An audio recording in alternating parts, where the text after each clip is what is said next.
बिहार में बड़े उलटफेर के बाद से सियासी सरगर्मी बढ़ी हुई है। प्रोटेस्ट से पहले ही नई सरकार पर संकट के बादल मंडराने लगे हैं। बिहार के सत्ताधारी गठबंधन एनडीए में सब कुछ ठीक नहीं चल रहा है। नीतीश कुमार ने भले ही पलटी मारकर एनडीए के साथ सरकार बना ली है, लेकिन अब उनके सहयोगी जीतन राम मांझी नाराज हैं। उनकी नाराजगी फ्लोर टेस्ट से पहले चर्चा का विषय बनी हुई है।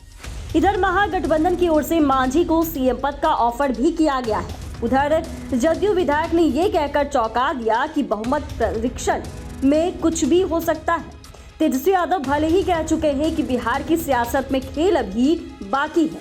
ऐसे में जीतन राम मांझी की प्रेशर पॉलिटिक्स ने एनडीए की टेंशन बढ़ा दी है। वैसे भी माना जाता है कि बिहार की सियासत में कब क्या हो जाए कहा नहीं जा सकता। ऐसे में सबकी निगाहें मांझी पर टिक गई है। क्या फ्लोर टेस्ट में कोई खेल तो नहीं हो जाएगा? आइए जानते हैं इस रिपोर्ट में। बिहार की नई एनडीए सरकार में मुख्यमंत्री नीतीश कुमार समेत 8 मंत्रियों के विभागों का बंटवारा हो गया है, जिसमें पूर्व सीएम जीतन राम मांझी के बेटे संतोष सुमन को SC/ST कल्याण विभाग दिया गया है, जो जीतन राम मांझी को रास नहीं आ रहा है।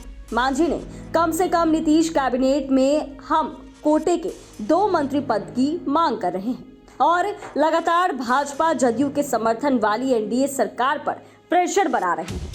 मांझी ने कहा कि एक रोटी से पेट नहीं भरता, कम से कम 2 रोटी चाहिए। वो लगातार 2 मंत्री पद की डिमांड कर रहे हैं, साथ ही बड़ा विभाग भी मांग रहे हैं। बेटे को SC/ST मंत्रालय दिए जाने पर भी उन्होंने नाराजगी जताते हुए कहा कि मेरे परिवार को खानदानी SC/ST मंत्री बना दिया है। हमारी पार्टी को पथ निर्माण या भवन निर्माण जैसे विभाग क्यों नहीं मिलते हैं?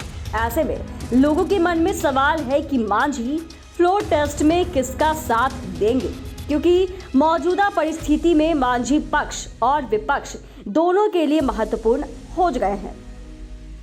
इधर बिहार में फ्लोर टेस्ट से पहले अब चिराग पासवान ने भी मांझी का समर्थन कर दिया है। चिराग ने गठबंधन के लिए मांझी की अहमियत बताते हुए उनकी डिमांड को जायज ठहराया है।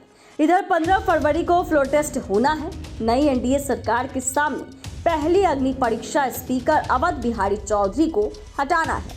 चौधरी आरजेडी कोटे से विधायक हैं। उनके खिलाफ अविश्वास प्रस्ताव लाया गया था, लेकिन चर्चा है कि जिस तरह से तेजस्वी यादव दावा कर रहे हैं कि विधानसभा के अंदर खेला होगा, अगर वाकई उनकी नजर जदयू, बीजेपी या सत्ता पक्ष से जुड़े अन्य दल के विधायकों पर है, तो उन परिस्थितियों में सत्ता पक्ष का बैकअप प्लान हो सकता है कि वो कांग्रेस से जुड़े विधायकों को अपने पक्ष में कर ले।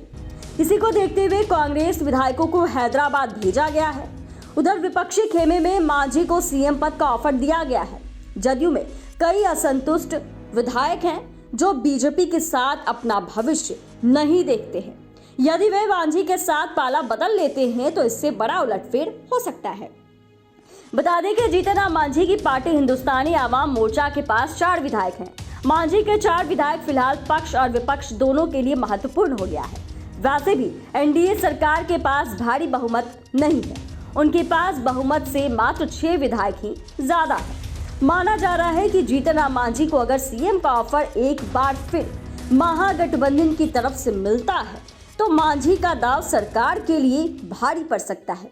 फिलहाल मांझी कह रहे हैं कि हम एनडीए के साथ ही रहेंगे, पर यह भी सही है कि मांझी बिहार की सियासत में हमेशा चौंकाने के लिए जाने जाते हैं। उधर जदयू विधायक गोपाल मंडल के तेवर भी बदले बदले दिख रहे हैं।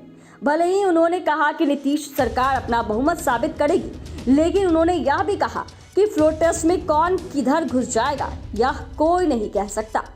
इसीलिए फ्लोर टेस्ट से पहले सबकी नजरें अब जीतन राम मांझी पर आकर टिक गई है। तो क्या वो नीतीश कुमार का गेम बिगाड़ देंगे या नई एनडीए सरकार फ्लोर टेस्ट में पास हो जाएगी? खैर, ये तो आने वाला समय ही बताएगा।